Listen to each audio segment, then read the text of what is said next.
your butts. Good evening, fellow heretics. Welcome to a bonus episode of Nerds and Heresy. I am joined by one of my favorite authors, Dr. James Tabor, who's the author of Paul's Ascent to Paradise, Paul and Jesus Dynasty, which are fantastic. Highly recommend. But that's not what we're here to talk about. We're here to talk about a new course he has coming up that I'm very excited about. But first, how you doing, Dr. Tabor? It's been a while. I'm doing great, and it's good to see you again. We've done some things before, and it's always good to be on your channel. Thank you for the invitation. Of course. Real quick, you I saw you pull this up in a past stream, and I got excited. I have one too. Oh wow, you got the old original there. Yeah, we'll talk about that. Yeah, green screen signed in a bit, but yeah, keep that. Keep that. That's a collector's item now. So. I haven't spent a lot of time in it as much as I need to, but I think I found it at a thrift store, and I was like, oh, wow. Yeah, that's the old one, and you want to get the new one for the course, but I'll explain that as we go on. So. And that's kind of what we're talking about today, is you have a course coming up on Jesus and the Dead Sea Scrolls. Talk a little bit about detail of the course itself more towards the end, but I have some questions I'm excited to get your thoughts on related to the topic. I want to start with the Essenes. They're a group that you don't ever hear about in church, but a lot of the rituals and traditions that are pretty regular in church may come from this group. So give us a brief synopsis as to what this community was and what separated them from the other Jewish groups like the Pharisees and the Sadducees. Okay, good. Yeah. Essene is a term that's used. It's an English translation of a Greek word, essenoi. And Josephus, the Jewish historian, has the longest description of this group. He talks about Pharisees and Sadducees. And because they're mentioned in the New Testament, we feel like they're very familiar, because Jesus encounters them in various ways in the Gospels. Even in the book of Acts, where Paul gives his address before a group of Sadducees and Pharisees and takes advantage of their divisions. So the Essenes we wouldn't know much about, except Josephus mentions them. Philo, another historian, mentions them, but he's more of a theologian. And then Pliny the Younger, who's a Roman writer, mentions them. And his little paragraph is very short. By the way, in the course that I'm offering, we study all of those, we call them classic accounts of the Essenes. But to call the Dead Sea Scroll group Essene is problematic if you're going to define them by what Josephus says. And it would be very true for Sadducees and Pharisees as well. What he says about them is not really the feeling we get, say, the Pharisees, when we read rabbinic traditions of the Pharisees. He's actually trying to write for his Greco-Roman readers, and he wants to make them like a very admirable sect like the Pythagoreans that are very disciplined and have all of these strange rites and rituals. But I do think the group he's describing and calling Essenes is the group that wrote the Dead Sea Scrolls that this course is about. But they never use that term for themselves, as far as we know, certainly not in Greek. Now, some have suggested that Essene might come from the Hebrew word osim. And osim means the doers. And they do call themselves the doers of the Torah.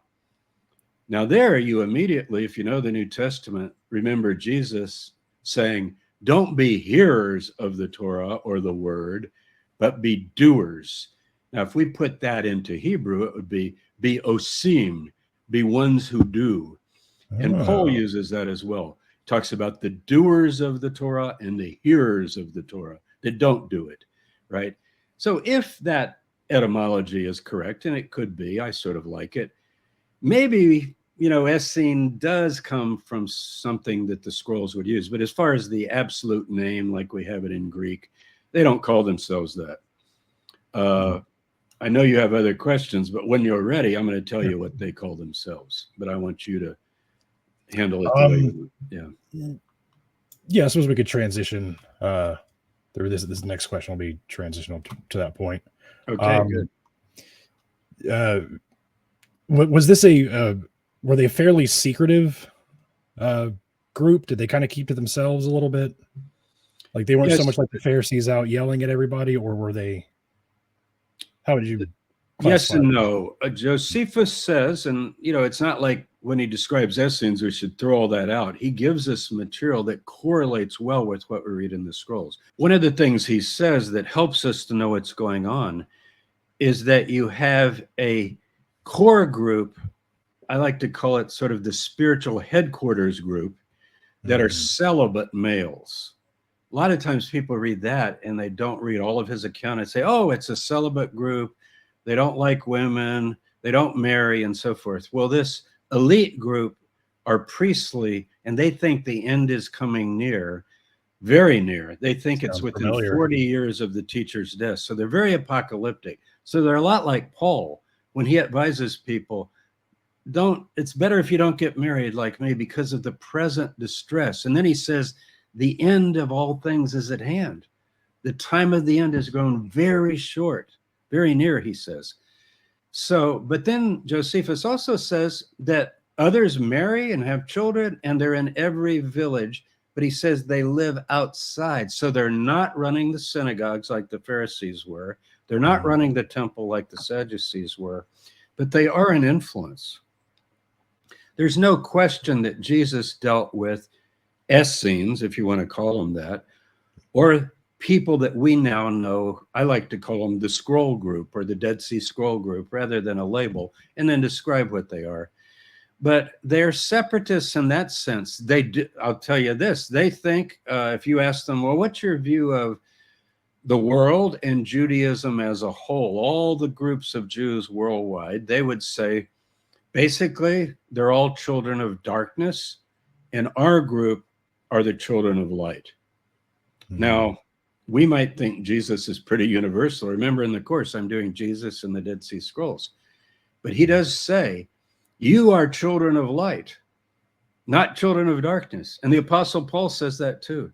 And that phrase, children of light, children of darkness, I know we're real familiar with it from Jesus, but it's only used elsewhere in the Dead Sea Scrolls. To me, that's a lock. You'd think, you mean no Jewish group, no Jewish literature of the ancient world ever calls God's people children of light? Nope. But in the scrolls and in the New Testament. So it doesn't mean they're identical, but you're beginning to see these intersections. So they are secretive in that sense. They have mysteries they talk about that are only revealed to the initiates. They have a pure meal of the saints. Guess what? Bread, wine, they call it a messianic banquet, and it's anticipating the coming of the Messiah. Does that sound familiar? Yeah, actually, that's one of my questions, and I have that typed out pretty much verbatim. Oh, wow. Great. Yeah. Yeah, it's about my question was about the messianic banquet that one of the rituals that they practice, or not ritual, one of the things that they believed was going to happen at the end times is going to be like this. They're all going to be reunited together and have this like big banquet in the kingdom of God. But then that kind of gets changed just a little bit slightly when Paul and Jesus come around and say that it's now eating the flesh and blood of a god, which is completely foreign to like any other form of Jewish literature or thought at all. So what do you think led to this transition from just this banquet to this very, very off color ritual that we now practice today to this day in communion? Yeah, I've written a lot about that. I think Paul originated that. We do have it in the Gospel of Mark, but I think Mark gets it from Paul. And what a lot of folks haven't noticed, I think you've talked about this before, Paul says he got it from Jesus. Yeah. He didn't say he got it from James or Peter or any of the apostles before him. And he said, my gospel that I preach, I didn't get it from any human being. I got it from Jesus. And when he gives his account of the Last Supper, as he calls it, on the night he was betrayed, he basically introduces that as what I got from the Lord. Well, it just so happens, and I know you know this too, there's a document called the Didache. It's very valuable to us. Reminds you a lot of the Dead Sea Scrolls when you read it. And they have a Eucharist in that book. and they describe it, and it's nothing to do with the body and blood of the Savior or of Jesus or anything like that. And they are Christians, followers of Jesus. It's not exactly like the Dead Sea Scroll group, but it's very messianic. Like the wine, for example, represents the vine of David, literally like the branch of David that's going to come, celebrating the coming of the Messiah. Now, they're expecting two Messiahs, which surprises people, this group, Dead Sea Scroll group. But I think the Jesus group was too, and we get into that. They're expecting a priestly Messiah, think John the Baptist, and a royal Messiah, Jesus of Nazareth, at least according to Paul. He's of the seed of David, and then, of course, in the Gospels as well. So that's pretty parallel, but then the idea of what will happen at that banquet is very different. But Paul has some of it right. He says, do this until he comes. Well, that's kind of messianic expectation, but you've moved it to heaven. You've made it a salvation rite, like a mystery religion at that point, with eating the body and blood of your God, which we know in Greek magical papyri and Isis initiations and other kinds of Greek texts. But I don't think any truly Jewish text is going to reflect that kind of ritual. I mean, it would really stand out. We're used to it, so it doesn't shock us much. It's the Mass, it's the Holy Communion, it's the Lord's Supper. That's just the way it is. But the Dead Sea Scrolls throw a light on that, because here we have a ceremony described when the Messiah comes, and or the Messiahs, really, both of them. And the priest blesses the bread, and then the Prince Messiah, the King Messiah, begins to pass it out to everybody, and everybody's gathered around. Jesus talks about this idea many times. When Abraham, Isaac, Jacob, everybody's together at table in the kingdom. And that's what they're also anticipating. That is a perfect transition into my last question. And then we'll get more into talk about the course and what people can expect. So my last question is, you mentioned in your book, Paul and Jesus, there's a teaching in the Dead Sea Scrolls, quoting Jeremiah 31, where the 12 tribes are going to be reunited in the Messianic age. But then in the Q document, which is shared by Luke and Matthew, Jesus tells his 12 disciples that they're going to sit on the thrones of their tribes and then judge the tribes among the nations. How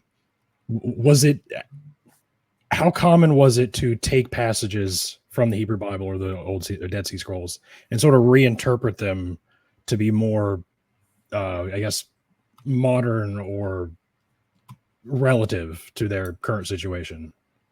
Does that question make sense? Yeah, I think it whenever you have an apocalyptic group that's almost living and breathing within the prophecies, they think they're being fulfilled or they're soon to be fulfilled. In the case of the Dead Sea Scroll group, they think their teacher is, in fact, the promised one. Jesus' followers are thinking that too.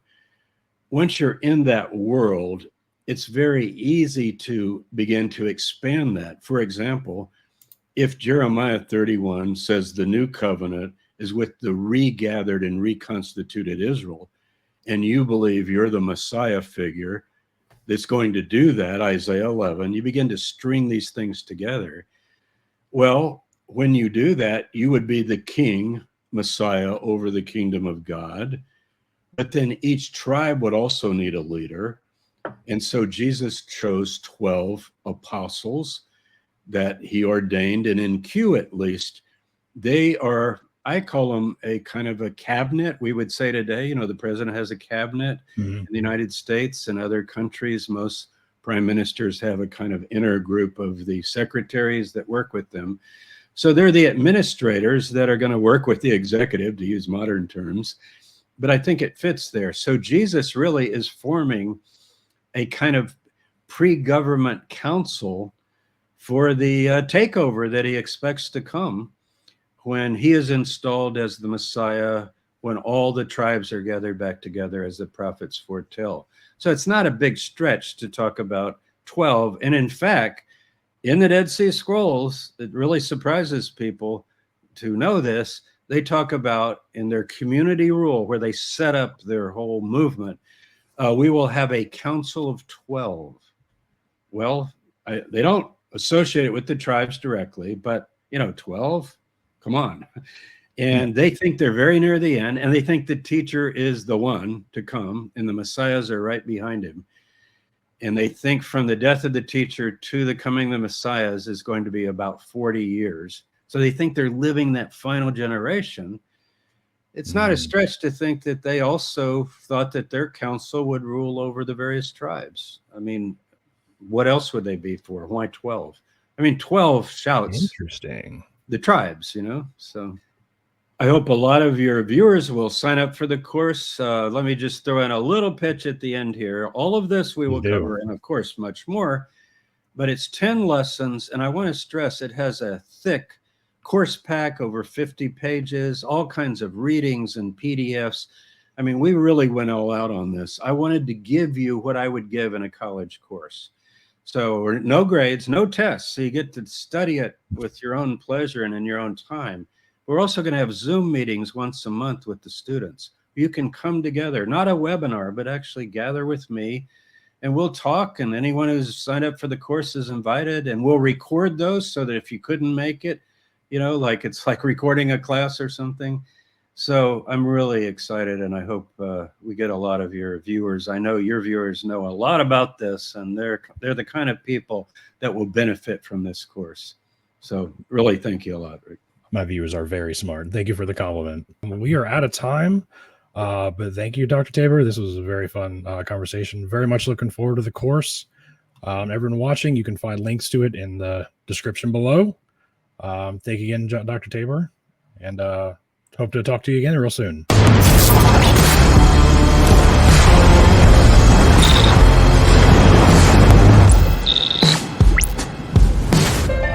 Hold on to your butts.